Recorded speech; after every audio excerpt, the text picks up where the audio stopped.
414-799-1973. If I'm in this crummy situation, let's make content out of it. The Matt Schneidman Show is presented by Potawatomi Sportsbook, a new era in sports betting. Never go corporate, always go local. Now with Doug Russell. Doug, that's why you need to focus and you do everything that we say. Here's Matt Schneidman on the game. I think me and Matt have a much better feel for each other. Matt Schneidman Show, Season 2, Week 2. That's right. Jordan Love and I have a great feel for each other. Nope, he was not talking about me. He was talking about Matt LaFleur. We thank Jordan for giving us a new intro to the show this year. And Bradley Cooper wasn't talking about me either, so. I didn't even know that was Bradley Cooper. Yeah.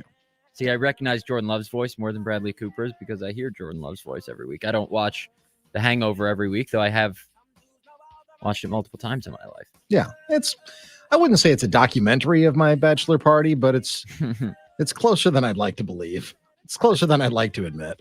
As much as you all would like to hear about Doug's pre-married years, we got plenty to get to today on the show, Packers-wise. First time we're having a show since Saturday's preseason game. A lot to talk about off of that. We had press conferences for 8 coaches today. No practice, but Matt LaFleur, Adam Stenavich, and then 6 offensive position coaches talked. We'll dig into what we need to take away from that, what is real and substantive, what is that a word? Substantive? I don't know. Would you say substantive? In college. Substantial.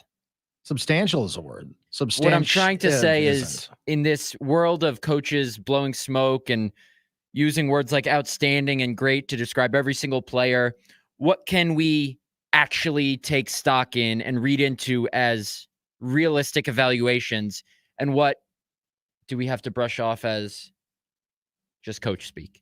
We'll dive into a little bit of that. First, I want to touch on the game a little bit. Packers 23, Browns 10. You all know that. Maybe you didn't all watch it. I had to stream it on Packers.com because the Olympics were on NBC in Green Bay, and I didn't get the channel 32 or whatever channel it was on my YouTube TV account.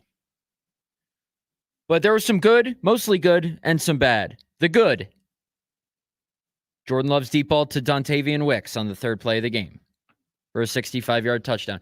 You know, it was interesting. All this number one wide receiver talk, and Matt LaFleur said today, every time he hears the phrase number one wide receiver, he wants to vomit.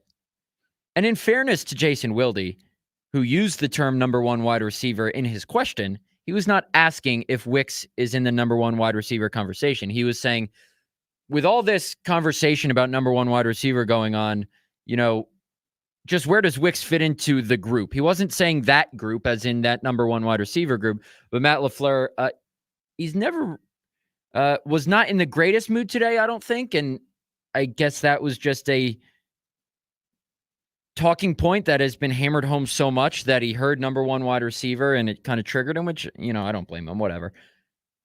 But he kind of snapped at that. But the point is, Dontavian Wicks can be one of those guys. Jaden Reed can. Christian Watson can. Romeo Doubs can. And it was interesting, Jason Vrabel, the Packers passing game coordinator, who's been their wide receivers coach for the last couple of years, is one of the best assistant coaches to talk to. Future offensive coordinator, in my opinion. Maybe not in Green Bay, but definitely somewhere else, if not Green Bay. He was talking about the unselfishness of the group. And he brought up, I'm paraphrasing here, how sometimes guys are just willing to run a route. They know they're not getting the ball just to clear out space for another guy. And that was the case on that play. If you watch it back, Jaden Reed runs a crosser, I think from the right slot. And not only does the guy guarding him cover him, the deep safety comes down and double teams Jaden Reed, helps out on the crosser. That allows Dontavian Wicks to have a one-on-one on the outside. And Jason Vrabel said today that a point of emphasis for Wicks this offseason has been winning for the deep ball. And he did just that. Kind of gave him a little shimmy, 7 yards past the line of scrimmage, curled up the right sideline. Love put it on him. Not only is that play a reflection of what Wicks has worked on, it's a reflection of the deep ball that Jordan Love has worked on. Tom Clements, the quarterback's coach, talked today about how early last season, Jordan, you know, was taking these shots, not really hitting on them. Later in the season, he saw him being more conservative, kind of taking the check down when it was there, but then also taking advantage of his, you know, deep ball opportunities. That's why I like talking to these position coaches, because you get some more tailored insight to kind of these positions that you're wondering about. So that was the best thing play-wise to come out of the game. And here's where I want to get your opinion, Doug, because this has been a big talking point, not related to Jordan Love, but the running back position. Mm-hmm. There is no more hot topic name. And when I say hot topic, I mean a name that gets fans riled up one way or the other than A.J. Dillon. Right. Because this is not a defense of A.J. Dillon. The guy's a great interview. He's always been good to me, but we got to tell it how it is. He has not been productive enough in recent time, and the Packers need him to be better. That can be true, while this also being true. On that 3-play sequence where the Packers had a 2nd and 1, then a 3rd and 2, then a 4th and 1, and A.J. Dillon ran the ball all 3 times, did not get a first down. I can't count the number of people I've seen in the comments section on The Athletic, on Twitter, saying, cut A.J. Dillon. This is exactly, what he's terrible at. Just, he can't get a yard and he's built like this. Watch the playback and see how it's blocked up. And guess what? You're probably right in some instances that A.J. Dillon doesn't get the yards that you would expect a body type of his to get. But I'm going to read to you a couple quotes from the head coach and the running backs coach. And maybe then you can trust whether you want to go with Johnny 1, 2, 3, 4, 5's assessment of A.J. Dillon or the head coach and running backs coach. Matt LaFleur said there wasn't a whole lot of daylight to run the ball on those plays. Ben Sermons, the longtime running backs coach, said the situation that he was in would be hard for most premier backs. Then he said Dillon could have lowered his pads more, but that wouldn't guarantee anything in the circumstances that he was in. Don't you think we should just maybe, and that's an instance where, is it just coach speak or is it substantive, however you say that word? Substantive. Yeah. Then we can double check it with our own eyes, watch the play, and see that it was blocked up terribly. So I think that's an instance where coaches are telling the truth. Is A.J. Dillon going to make this team? I think so. I think he's going to start the season as the number 2 running back, and then maybe we'll see from there. What do you think? Well, I think that a lot of it has to do with Marshawn Lloyd and how injured he is, number one. That if that hamstring is something that lingers, that's going to help A.J. Dillon make this team. I agree with you. I think he's going to be the number 2 running back behind Josh Jacobs for that reason, because, again, he's the only running back. I mean, Emmanuel Wilson, I think, shows really well in the preseason, and I think and I hope that he gets some carries this season. But A.J. Dillon is the guy who has the most experience. And that was, a sequence that wasn't blocked very well. But I also think that sometimes you've got coaches that do kind of a mixture of coach speak and truth telling. When I was listening to Matt LaFleur's answer about, that sequence, he talked about the blocking, certainly. And he also said, it's just got to be better. And was he talking solely about the blocking being better, or was he talking about, sometimes you just got to put your head down and, grind out that extra yard or so? Because it is unacceptable, not only from a running back's perspective, but also from a blocking scheme perspective, to on 3 consecutive plays not be able to get a yard. I mean, they lost a yard, they gained a yard, and then it was no gain for a 4th down stop. You can't have that in the NFL. Now it's the preseason. I don't think anybody's going to worry about it. Even in some of my updates, what I'm talking about, for what it's worth, here was the final score, because it doesn't really matter what the final score was. You want to see these guys develop. In terms of A.J. Dillon, I do think that he makes the team. I do think he's going to be the number 2 guy, but I also think that, he's got to show out a little bit better, even when the blocking isn't great, and it wasn't during that sequence. So I think a lot of things can be true at the same time. I think there's a big Venn diagram here of a lot of truth telling that kind of overlaps when it comes to that specific sequence. Without a doubt. And we've had this discussion with like the number 6 wide receiver. Kind of the same goes for the number 3 running back. They're not going to get many carries or catches. When you're evaluating who should make the 53-man roster, the initial 53-man roster, at positions like those, I've said it a million times on this show, you have to look beyond just who runs the fastest, who has the most rushing yards, who has the most receiving yards, who can catch the ball. Because guess who's going to run the ball for the Packers? Josh Jacobs, Marshawn Lloyd, A.J. Dillon. If you look at Emmanuel Wilson, who's number 4 right now, You have to look beyond the rushing. If you're looking at Grant Dubose and Malik Heath, guess who's going to catch the ball for the Packers? Christian Watson, Romeo Doubs, Jaden Reed, Dontavian Wicks, and sometimes Bo Melton. And very rarely anyone else. Mm-hmm. So this is one of those instances where I think it's more of reading into what the coaches are saying, reading between the lines, because they don't say it exactly. But I think you can take something from what Ben Sirman said today with regards to Emmanuel Wilson. You'll see how I'm tying this back together because we're talking about people thinking Wilson should make the 53 over A.J. Dillon.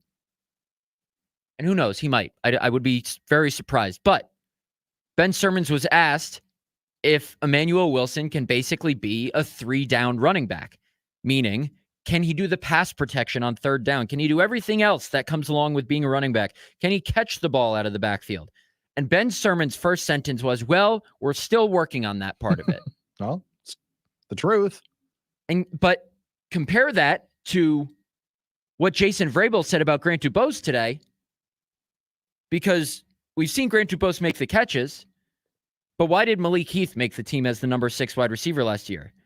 Because in the Cincinnati Bengals preseason game last year, Malik Heath blocked a guy 10 yards out of bounds, and that play stood out on tape. Mm-hmm. Well, today, Jason Vrabel didn't say, well, we're still working on Grant Dubose's blocking. He said since the game, Matt LaFleur brought up multiple clips of Grant Dubose blocking in Saturday's game and showed them to the team to show what it takes to be a Green Bay Packer.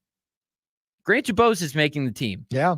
If the head coach does a highlight sizzle reel of your blocking, you got a pretty good shot at it. And that's where I say we can read into some things coaches are saying. They're not saying Dubose is going to make the team. They're not saying Wilson sucks. But read between the lines of some of these comments. If you say, oh, Grant Dubose is going to make it because he had 5 catches for 66 yards, yes, that's nice if he's needed in a pinch. But look at what was way more telling to me was that Jason Vrabel went out of his way to bring up an anecdote about how the head coach told the whole team, I'm guessing it was the whole team, about Grant Dubose's blocking. Whereas with Emmanuel Wilson, sure, he can run the ball. He's quicker than A.J. Dillon. And Ben Sirman still said he's confident and his trust level's growing that Wilson can get there in those other aspects. But he said we're still working on that. So when we're deciding, and this time of the year, as I've said, is always about deciding who makes the 53. You will rarely hear the names Emmanuel Wilson and Grant Dubose come the regular season unless something goes drastically wrong. But that's what people love talking about. That's what we talk about this time of year. It's not as simple as this guy had a great run. This guy had a great catch. And I urge everyone, I understand it's a very reactionary society, reactionary fandom, and I totally respect that. I get it. But sometimes it requires deeper thinking. With Wilson's pass blocking ability, with Dubose's blocking ability, with the A.J. Dillon sequence where, sure, the easy thing to say is, look at the box score, see A.J. Dillon ran 4 times for 2 yards. But look at the line in front of him. There was a guy in his face a millisecond after he caught the ball. Has A.J. Dillon been good enough the past year plus? No. But at the same time, the other thing can be true. Yeah, absolutely. And, the only thing that I'll say, and I don't even know if it's gentle pushback, but, we were talking about Emmanuel Wilson a year ago, and the prevailing thought among so many was, you know what? Yeah, he's had these highlight reel plays, but when the All-22 reveals he's not a very good pass blocker at the time and can't contribute on special teams yet, he's probably not going to make the team. But he still had that tape, if you will. And I don't know if it was born out of his making the initial 53. I don't know if that was born out of the fear that there was going to be another team that might claim him off of waivers and you wouldn't be able to get him to the practice squad because there was some talent there. Sometimes these guys do make, in the preseason, they do make the roster. Doesn't happen very often, especially when you're a good team. Last year, they were, a younger team and a far less experienced team. Now they've got some success, some playoff success under their belts, and the expectations are sky high right now in Green Bay. So I think there's going to be fewer opportunities for players to make the 53, the initial 53 during, last Saturday's game and then the next 2 games. That having been said, it does happen occasionally. And with Emmanuel Wilson, do I anticipate him getting more than 15 carries throughout the entire season? No, really don't. But he might. And, sometimes these guys just everybody matures at their own pace. And you're right. I mean, AJ Dillon hasn't been good enough so far, but that 3-play sequence, there were a lot of things. There was a kind of a cacophony of suck that happened during those 3 plays. And cacophony, Jesus. Thank you. You're welcome. I can't pronounce words over here, and you're pulling that out of your back pocket. Is this the Doug Russell show over here? Jeez. It went. It went. A lot of things happened poorly in that three play sequence is what I'm trying to say. But yeah, sometimes a lot of bad things happen. But again, occasionally, there's just so much noise and so much buzz about a guy who shows out in these 3 meaningless games that they make the roster. And another thing I want to caution people on before we get to a break. Every single year, there's a guy like Michael Pratt, or I currently have Michael Pratt making the roster, so that's a bad example to use. But there's always a guy, and there will be guys who show out in the next 2 preseason games who fit this criteria, who are labeled preseason darlings. And you think, how can they possibly cut this guy? Another team is definitely going to claim him. I'm putting him on my 53. And then they get cut. Because guess what? Every single team has a preseason darling. Mm-hmm. So I'm trying to think of a good example, because Grant Dubose I have on my 53. Emmanuel Wilson, I don't. So let's use Emmanuel Wilson as an example this year. Emmanuel Wilson could be the preseason darling. He was kind of that last year, especially after that first game. If you're thinking there's no way another team will pass up on Emmanuel Wilson, he's going to get claimed. Guess what? Maybe it's just because I don't watch enough preseason games, or we don't as a whole, but every team has a preseason darling like that. The demand for these preseason darlings is not as high as you think.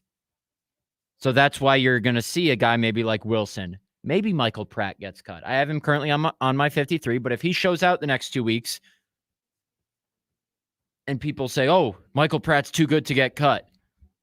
Well, he's a 7th-round rookie quarterback. Yeah, it wouldn't surprise me if he does. Maybe I'll have him off my 53 next time. But these guys aren't as in demand as you'd like to think. Just keep that in mind. Anyway, that's my 53-man roster spiel for the day.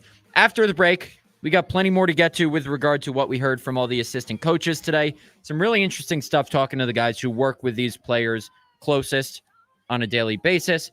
And as always, the Matt Schneidman Show is presented by Potawatomi Sportsbook. We thank them for coming along for the ride this year. A new era in sports betting. Blue Jays Angels over 9 is the pick of the night tonight for me. Oh, nice. I promise you it'll win. I promise. Anyway, we'll be right back after the break. Week 2, Season 2 of the Matt Schneidman Show right here on The Game. Well-traveled, well-read.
Still got a lot of nice weather. Today's weather is perfect.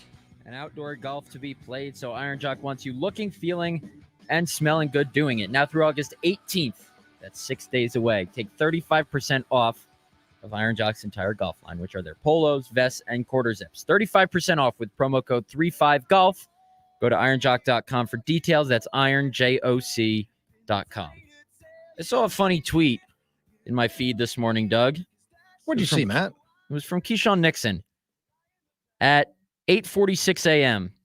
He said, LOL, I'm the nickel. Get over it. With 2 laughing face emojis. I don't know where he's seen the talk. I know what it is, that people think Javon Bullard should be the nickel, I guess because Keyshawn gave up a big completion on Saturday. I'm not going to tell. I love when guys tweet. I love when guys are not just robotic. So I'm not going to say Keyshawn's in the wrong for doing it. I feel a butt coming on. But at the same time, is it the best look? To say, no, I'm better than that rookie? Maybe not.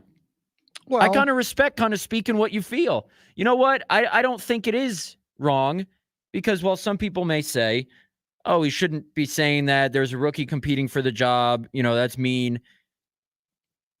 As a reporter, I like when guys speak their mind. If that's what he thinks, then he should say it. Sure. If he wants, who cares? It's showing confidence in himself. And sometimes you got to be your own hype man. I get it. I don't have a problem with it. He's not slamming anybody else. He's not, denigrating Javon Bullard at all. No. He's just saying, listen, I'm the nickel. Get over it. That's it. I get it. I respect it. No problem. No problem with it whatsoever. Now, that said, there's still, ways to go before that's decided. And that may, at times throughout the season, go back and forth as, that's just the nature of sports sometimes. Mm-hmm. But, yeah, I don't have a problem with a guy who's trying to beat his own chest. He's trying to manifest. And if he needs to do that on Twitter, I'm okay with it. That's totally fine. Kevin Durant was tweeting at 5 a.m. after they won the semifinal game in the Olympics. Now, is it 5 a.m., Paris time or yes, 5 a.m.? It was 5 a.m. Paris time. Interesting. Okay. Which I love an athlete who is not going to fake like they don't see any of the talk about them. We just talked about on the end of Drew and KB's show, Drew mentioned, have any players come up to you about your 53-man roster projection? No, of course not. Not yet. But all these players who say, I don't read anything, I don't see anything, that's a lie. So I appreciate when guys are truthful. Now, is Keyshawn going to be the nickel for the full season? Who knows? Javon Bullard has shown some good things early on. But I wanted to transition this into a discussion about a guy who has been one of the best players in camp, and that's Evan Williams, the rookie 4th-round safety. Mm-hmm. Not the 2nd-round safety, Javon Bullard, who started alongside Xavier McKinney. But Evan Williams had his 5th takeaway play. I don't know if it's a takeaway since he didn't recover the fumble, but 5th takeaway play of camp. He's had 4 interceptions, which by the counts of reporters there, I think Bill Huber said is tied with Eric Stokes for most. Evan Williams has 4 interceptions, including a really nice one of Jordan Love on the play where Christian Watson got hurt a couple days ago, but didn't actually get hurt. Then he forced the fumble on the first play of the second half after Matt LaFleur told Ashley Washburn at halftime that he wanted the defense to create a takeaway. Evan Williams is a guy who they might need to find ways to get on the field. And at the very least, gives them some nice depth. And he'll have another chance this week to turn over his college quarterback, Bo Nix, when they have joint practice with the Broncos. Sure. And you've got to think they've gone up against each other in practice. Maybe. Oh, yeah. Maybe he knows some tendencies, perhaps. Who's to say? He'll be a guy that I'm intrigued to talk to in locker room this week, Evan Williams. What interception feels better, Jordan Love or Bo Nix? Or maybe we can ask him how many times he's intercepted Bo Nix in practice before. That's the question. Maybe that's the question. That might be the question. Okay. But that defensive backfield has shown some really good things. And as we know, that's Jeff Hafley's specialty. So it's no surprise that the DBs are playing well to start camp. Now, Carrington Valentine's injury is going to be one to keep an eye on. That affects the depth at corner a little bit. In my roster projection that I put out today, I had him making the team, but obviously his health could impact who makes the 53. Now, I probably get the pup rules wrong during my first roster projection every year, and I'm not happy about it. I feel shame about it. But if you don't start camp on pup, obviously, you can't go on pup. So Carrington, Valentine, Edgerrin Cooper, Jordan Morgan, they didn't start camp on pup. They can't go on pup. If you start camp on pup, then you stay on pup through roster cutdown day. You miss the first 4 games. Now, there's a new rule this year. Normally, if guys are put on IR before roster cutdown day, right before the roster cutdown deadline, you're out for the season. There's a new rule. I saw this today. Shows you how much I keep up with the offseason rule changes, but I would be surprised if the majority of beat writers know this. Maybe I'm just in the minority and I'm terrible at my job. But if guys are put on IR before roster cutdown day, 2 can be designated to return and not miss the full season. Obviously, they haven't done that yet with anyone. So that makes you think, maybe it's a wrong assumption, that they'll be back at some point during camp. Matt LaFleur would not give any updates today. He just gave a we'll see. But the guys we need to be watching are Edgerrin Cooper, Jordan Morgan, who he said would be out for a week or so. That's the one timeline we do know. Carrington Valentine, Tyron Hopper, Jair Alexander missed because of a personal situation on Saturday. So that's not injury related. But 4 out of their top 5 draft picks, Hopper, Morgan, Cooper, and Lloyd are all injured right now. I should say, we don't know if Lloyd's injury will keep him out of practice. He got injured in the game and didn't return. Maybe they just wanted to be cautious. If he's not practicing tomorrow morning, then it's okay. This is now his second injury. He had the hip. Now he has the hamstring. Are there some Christian Watson-like early career durability issues? I'm not saying there are, but fans are going to start to wonder. Sure. And I get that, even though, he's been an NFL player for, 3 months now? I think everybody's just got to relax just a little bit. Now, something to keep an eye on, certainly, but it is kind of alarming. I know Matt LaFleur was asked about it earlier today about, having, like you said, 4 out of their top 5 draft choices be injured. And, he's talking about how, sometimes it's difficult for rookies and whatnot. Okay. Still got to be out there on the field. I mean, these are the guys that in many cases you're going to be counting on throughout the entire season. And, the injury to Lloyd, to me, seems, I don't know if disappointing is the right word, but it's like, man, you just got over the groin thing or the hip thing, and now you've got a hamstring injury, another lower body injury. It's like, is it preparation that has to ramp up, now that he's in the NFL? I don't know. Like the kid, I think that, if he figures out his ball security issues that he's had throughout his college career, I think he could be a really good NFL running back. I like his burst. And, I think that there's some real talent there, but man, you gotta get him back on the field and you got to get him right more than anything else. And like I said earlier, I think that might be one of the things that really helps AJ Dillon, not only stay on the roster, but also get more carries this year too, because I really do think that if Marshawn Lloyd was 100%, he'd have a real opportunity to take what carries AJ Dillon might get out of the backfield. Without a doubt. And I'm just seeing this pop across my timeline, this Hassan Reddick and Jet stuff. Diana Rossini just laid out a timeline of kind of what's happened. It's insane. Yeah, he wants out. Well, yeah, but like, it's just crazy that I shouldn't group these two together because they're different, but, and I understand both guys had their reasons for going where they did, and I respect that and get it. But Aaron Rodgers goes to the Jets, and they have this disaster unfolding with one of their supposed top players, and Devontae Adams goes to the Raiders, and that's been a disaster. The Packers have their faults. Trust me. They for sure have their faults. Every team does. But I've seen people say grass ain't always greener on the other side. Grass is greener where you water it. Like I said, I understand Devontae and Aaron both had their reasons for leaving, and it was more the Packers forcing Aaron out than it was the Packers forcing Devontae out. But this Jets stuff is absurd. And I know there are some Packer fans out there who love to wallow in the Jets' misery because there were a lot of Jets fans, I'm assuming, saying Joe Douglas is a lot smarter than Brian Gutekunst. And I know Pat McAfee's kind of come back around saying that Goody knows what he's doing, but a lot of people were on the Joe Douglas train and Goody's an idiot. And Brian Gutekunst is by no means perfect as a GM. He's certainly had his flaws, but the Jets look like a mess right now. Yeah, they really do. Aaron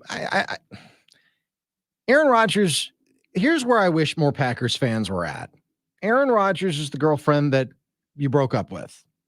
Just wish her well and let her go. And in this case, let him go. It's fine. He's with another team. He's the ex. Just focus on the here and now right now, because right now your girlfriend that you haven't broken up with, she wants a little love and attention too. You can't keep dwelling on the one that's in the past. No girlfriend wants to hear about the ex. Trust me on that. Enough. That's my philosophical view of the day. That's fair. I want to talk O-line. We heard from Luke Butkus and Adam Stenavich today. What we know right now is that Rasheed Walker is the left tackle. He's going to start. Jordan Morgan has not taken a single snap at tackle this offseason. The team determined right guard would be the position at which he has the best chance to start. He has not taken any snaps at tackle, even though he was a college left tackle. And even though he came in this offseason and said, I want to prove that I can be an NFL left tackle. And maybe to a little bit of a surprise, Rasheed Walker has not flinched. Rasheed Walker has maintained that job. I think it's safe to say he's won that job. He will be the Packers left tackle. Do you think that he was pushed by the Packers drafting a left tackle with their first round pick? I've asked that question before. I think I asked it to Jordan Love, and Jordan Love said Rasheed doesn't care about that. But Matt LaFleur has complimented Walker for how he came in and just put his head down and got to work. And I know that's so cliche, but you can take that situation one of two ways. You can complain and moan about the Packers drafting a college left tackle after you just put good work on tape, filling in for David Bakhtiari for most of the season. Or you can just come in and prove why you should still be the left tackle and force the first-round rookie to play a different position.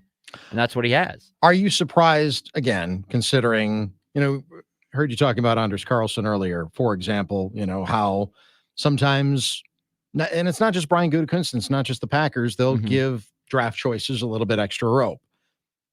They spent a first-round draft choice on a college left tackle. Are you surprised at all that they haven't really given him much of a look over there?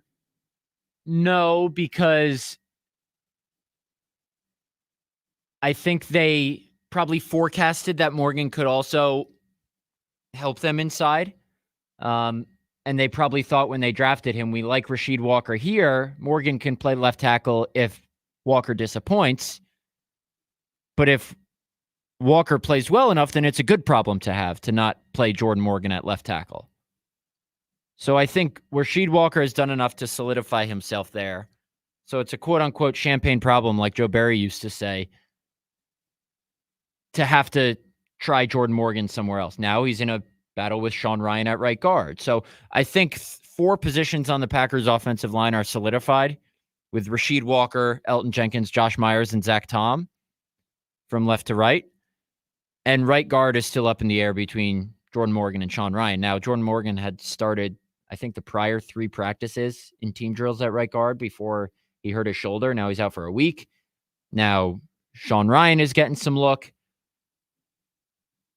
Arguably more interesting than that, because it'll be interesting to see if Morgan kind of takes a step back, loses some ground in that competition, because coaches like what they saw from Sean Ryan in the game on Saturday, from what we heard today from Stenavich and Luke Butkus. But what's more interesting to me is that swing tackle position. And I know what you're saying. Wherever you're listening to the show, you're saying, oh, who cares about a swing tackle? Well, guess what? The Packers needed their third tackle for 16, 18 games last year because their starting left tackle played 1 game. Mm-hmm. David Bakhtiari, Brian Bulaga, whoever, they've had their injury issues in the past. I'm not saying that Rasheed Walker or Zach Tom are going to get hurt. Zach Tom's coming off a significant injury. Who knows what the chance of re-injury is? I'm not a doctor. But Packers need depth at offensive tackle. They have tied for the highest paid quarterback in NFL history now. They need to keep him upright. That is priority number uno. And right now, their depth at offensive tackle does not look great. It seems that Andre Dillard has the leg up because he started at right tackle in the game. But Kadeem Telford is going to be in there. Caleb Jones is going to be in that battle.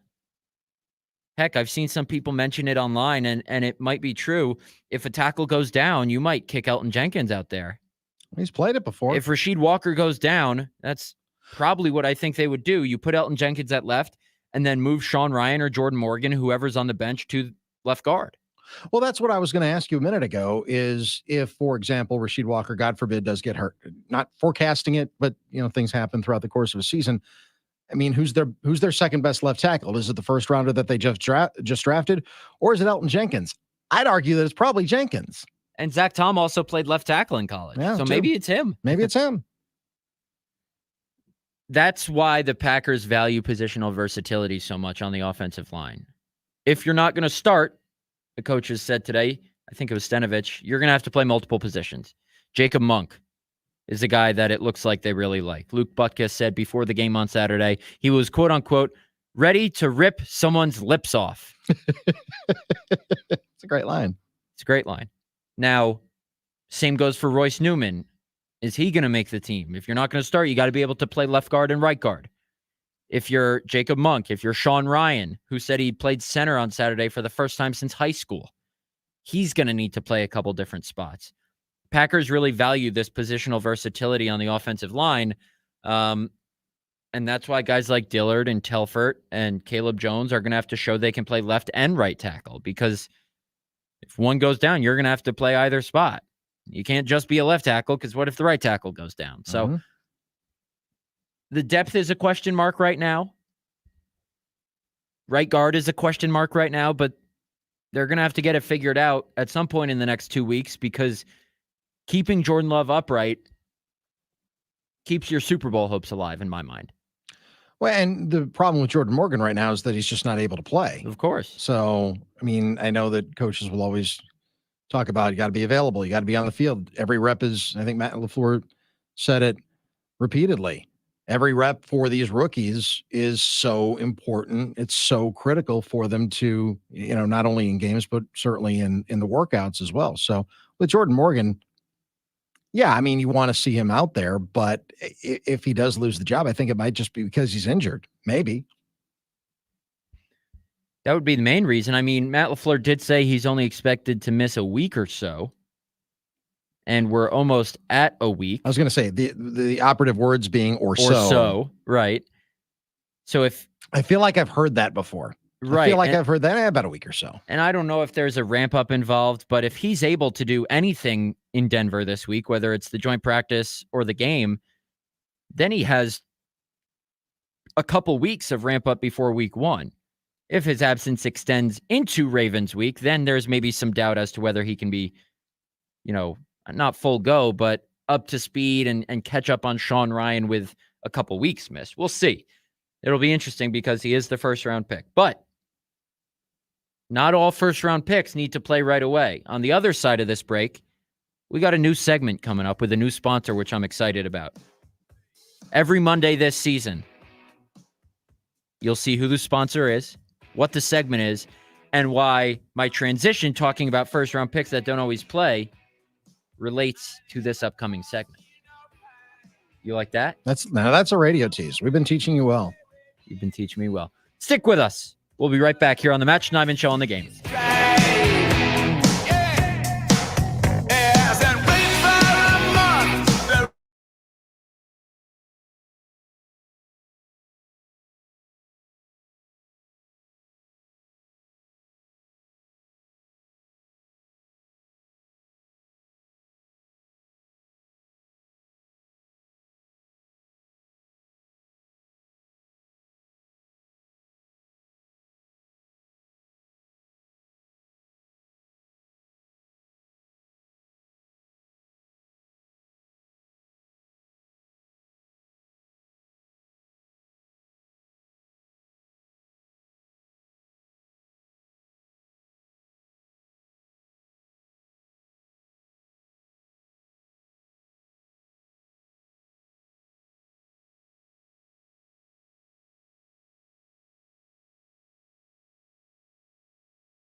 All right, we got a new segment to close out the show. It is time now for my final judgment, presented by Habish, and Rotier. That's a law firm, in case you were wondering. Yes, it is. And I'm going to present my final judgment each Monday or Tuesday if the Packers play a Monday game, basically after every game. It'll be a all-encompassing thought on the team, on a player, whatever I feel is the all-encompassing thought to come out of the game. And you know what? Doug is going to do the same. We're going to get one from Doug as well, because this is not just the Matt Schneidman show. Doug Russell makes this thing go. So we're going to get him to chime in as well. I said before the break that a first-round pick who doesn't really play as a rookie has something to do with this. And my final judgment from Saturday's game is Lucas Van Ness looks like he's going to be the most improved player on this team. Matt LaFleur talked about today how Van Ness didn't start a single game in college. Believe he played 30-something% of the snaps last year. The Packers like to slow cook their edge rushers. They did it with Rashawn Gary. He was drafted number 12 overall. Didn't really do much until a significant time had passed of him in the league. He was drafted to be number 4 on the edge rush depth chart behind the Smiths and Kyler Fackrell, who had led the team in sacks the year prior. Lucas Van Ness, same thing. He was drafted to be number 4 on the edge rusher depth chart. Now, Van Ness has talked this training camp about how eager he is to get after it with his hand in the dirt, how he thinks Jeff Hafley's scheme suits him so much better. And Van Ness has not only made a play pretty much every day in camp. I write 90 down in my notebook all the time. He had 3 tackles for loss, 1 sack, 2 consecutive tackles for loss coming on consecutive plays against the run to set up a 4th down that the Browns did not convert, and then a pressure that led to a Colby Wooden sack. The caveat here is, in practice, his plays are mostly coming against backups. And obviously, it's a preseason game. But he's doing what is asked of him with who is put in front of him. What would you rather him do? Not play well against backups and reserves? He is. And my final judgment is that Lucas Van Ness looks like he could be the most improved player on the Packers this year, which would be huge. I don't think you're wrong. I think that Lucas Van Ness is poised to have a huge season. And, you know, the Packers, like you said, historically, they have slow cooked some of their first round draft choices. And they really slow cooked one of the ones, in my final judgment, who doesn't need any more snaps. I'm good with Jordan Love, who didn't play at all his rookie season. I'm good with Jordan Love just being in sweats on the sidelines with the earpiece in, listening to Adam Stenovich upstairs and Matt LaFleur downstairs. I'm good with that. I don't want to see him in pads. I don't want to see him with a helmet. I don't want to see him throwing a football. I am satisfied that Jordan Love does not need to take a single snap in the next 2 preseason games. Let him be ready for the regular season opener in Sao Paulo against the Eagles. My final judgment is his preseason is over. Done. Really? Yes. Even though Jordan Love said after the game it would be nice to get some more snaps in the preseason before Brazil. I have made my final judgment. Oh, wow. That is what is going to become the norm in this final judgment segment. There will be no questions. There will be no rebuttals. A final judgment is a final judgment. I need to get like a black robe or something, maybe. I've made my final judgment. To me, Jordan Love is, for the preseason, sidelines, baby. So Jordan Love done for the preseason. Lucas Van Ness could very well be. I'm not going to say definitively will be. So I'm kind of copping out on this final judgment. Could very well be the most improved player based on what he's shown us so far. It's a final judgment, not a hot take. Doug's final judgment, and that's my final judgment, presented by Habish, and Rotier. National reputation, hometown service. Go to habush.com. That's HABUSH.com. You like that? I like it. I like that. I like that segment. We got to try and not make it too hot takey, though. I don't want the final judgment to be, ah. But I thought that was measured. Those were reasonable. I think those are reasonable. Like I said, it's not a hot take. I don't think that it's a hot take for any Packers fan or person in that locker room or in the front office or in the coaching staff to think, maybe he's good. Maybe he's got 3 snaps, 65-yard touchdown pass on snap number 3. I think we're good here. I think we've seen enough. Because you earlier in the show said that you have Michael Pratt making the initial 53. Is this team going to go with 3 quarterbacks? I don't know. They haven't since 2020 when they took Jordan Love, Tim Boyle, and Aaron Rodgers because they couldn't subject Love to waivers after drafting him in the first round. Right. But he wasn't ready to be the backup and step in if something happened to Rodgers. So it all comes down to whether, as it does with all these fringe roster decisions, if they think a guy is going to get claimed. And like I said earlier, I'm kind of talking myself out of including Michael Pratt on the roster. I did get a comment on my Athletic article saying I'm an idiot. They're not going to take 3 quarterbacks, especially with the new kickoff rules. They need more position players, which is a good point. And it kind of got me thinking, okay, maybe I shouldn't just dismiss all these Athletic comments as people with crumbs on their chest and Manitowoc. Maybe they know what they're talking about. I'll stick with Michael Pratt on my roster projection for now, but I could see a world where they take only 2 because by my logic earlier, he probably won't get claimed. Is there a world? I'm just spitballing here. I think I know what the answer is, but is there a world where Michael Pratt becomes the number 2 and Sean Clifford does not? Or is that a done deal? And there's nothing that I don't Michael think Pratt that's can going to do. happen. Pratt has a better arm, I think, at least a stronger arm. I know that's not what makes a quarterback. I know that's not everything. Almost got Bo Melton killed on that 90-mile-an-hour ball he threw. That Bo dropped near the goal line the other day. Bo's got to catch that one. Yes, he does. But you know what I'm saying? We've seen it throughout camp. Michael Pratt has a stronger arm than Sean Clifford. Again, that's not the only thing that goes into being an NFL quarterback, but he does have a better arm. For now. I mean, for now.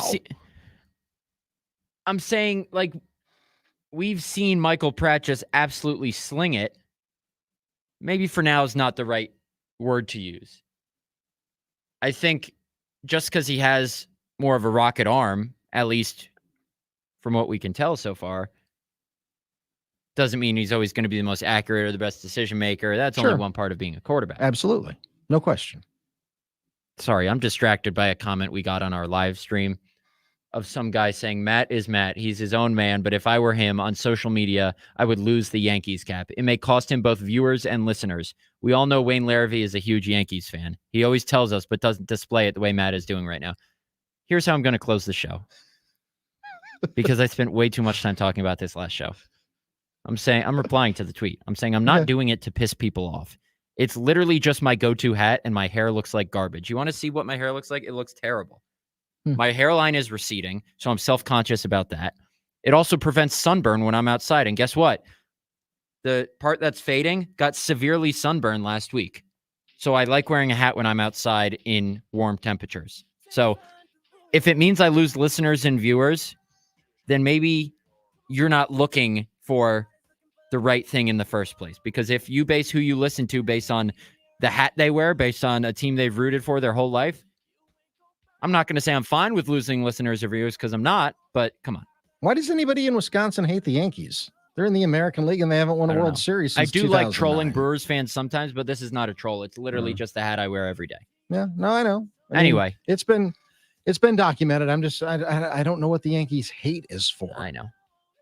Plenty more to get to tomorrow. Practice tomorrow. Doug and I will be back on the airwaves at 6. Appreciate everyone for listening. Talk to you then.